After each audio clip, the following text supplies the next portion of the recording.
maybe my comments can help with some, well, maybe some realized questions. Like, as you know, I'm concerned with material turn theory, so they're coming from this direction. So one thing that I think you could turn around is the idea that empire somehow exists. And then you talk about it in the paper as a context. You ask how criminal law was, how empire impacted the development of criminal law. When you presented, you also discussed it as two projects, the project of empire and the project of criminal law, but I think analytically they are not actually. So you could argue that criminal law exists in some forms, institutional, for example, textual, otherwise.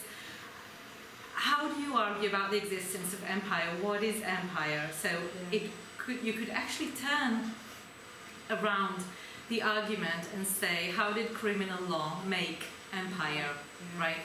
What empire means, how it is experienced in people's everyday lives. Empire is not one thing for different peoples.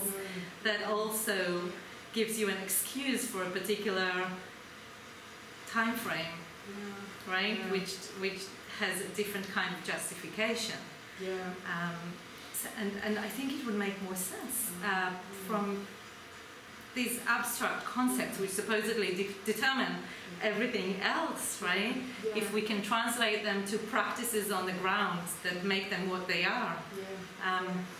So that's one point. And the other point, which is a related one on a different methodological level, is where are the things? It's an extremely humanistic project. And you talk about ideas and you talk about human institutions and about people who are important.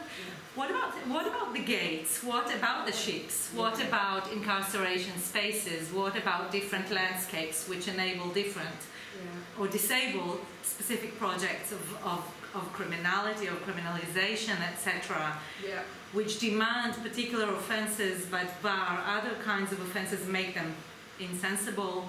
So I think bringing things, non-humans, back into the picture might make it really interesting. But I know it's, 2 more books. No.